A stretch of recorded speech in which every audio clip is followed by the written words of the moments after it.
अक्टूबर 2021 में खुदरा महंगाई दर 4.48% बढ़ गई है। सितंबर की बात करें तो महंगाई दर 4.35% थी। शुक्रवार को सरकारी आंकड़ों से खुदरा महंगाई दर में बढ़ोतरी की जानकारी मिली है। बता दें कि हाल में ही किए गए एक सर्वेक्षण में खुदरा महंगाई दर अक्टूबर में 6 महीने के निचले स्तर पर 4.32% तक गिरने का अनुमान लगाया गया था।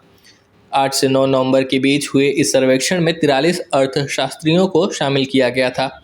अक्टूबर में खुदरा महंगाई दर बढ़कर 4.48% हो गई है, जो लगातार चौथे महीने आरबीआई के 2% से 6% के कंफर्ट जोन के भीतर है।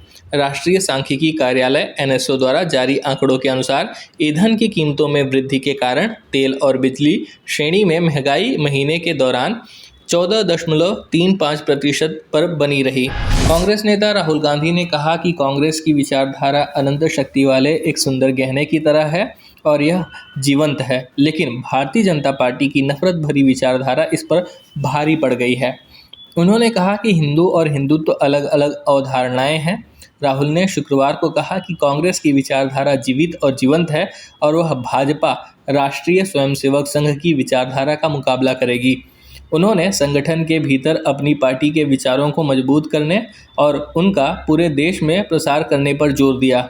पूर्व कांग्रेस अध्यक्ष वर्धा के सेवाग्राम आश्रम में आयोजित 4 दिवसीय एआईसीसी ओरिएंटेशन कार्यक्रम को ऑनलाइन तरीके से संबोधित कर रहे थे। कार्यक्रम में प्रदेश भर से कांग्रेस के प्रतिनिधि भाग ले रहे हैं। Chief of defence staff general Bipin Rawat ने चीन को भारत के लिए सुरक्षा के लिहाज से सबसे बड़ा खतरा बताया है। ब्लूमबर्ग की रिपोर्ट के अनुसार जनरल रावत ने कहा है कि भारत के लिए चीन सुरक्षा के लिहाज से बड़ा खतरा बन गया है और हजारों की संख्या में सैनिक और हथियार जो नई दिल्ली ने हिमालयी सीमा को सुरक्षित करने के लिए पिछले साल भेजे थे, लंबे समय तक बेस पर वापस नहीं लौट सकेंगे। जनरल रावत ने गुरुवार को कहा कि परमाणु हथियार संपन्न दोनों देशों के बीच सीमा विवाद को सुलझाने में विश्वास की कमी और संदेह आड़े आ रहा है। पिछले महीने भारत और चीन के मिलिट्री कमांडर्स के बीच 13वें राउंड की वार्ता बिना नतीजे समाप्त हुई थी और दोनों पक्षों के बीच इस बात पर सहमति नहीं बन पाई थी कि सीमा से कैसे पीछे हटना है। पिछले साल गर्मियों में भारत और चीन के बीच 4 दशक की सबसे घातक हिंसक झड़प के बाद पीएम मोदी प्रशासन ने लंबे समय के प्रतिद्वंदी पाकिस्तान पर से रणनीतिक फोकस हटाकर चीन पर केंद्रित कर दिया है।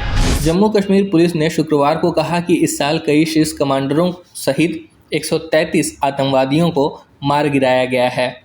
एएनआई से बात करते हुए कश्मीर पुलिस के महानिरीक्षक आईजीपी विजय कुमार ने कहा कि इस साल कई शीर्ष कमांडरों सहित 133 आतंकवादियों को ढेर कर दिया गया।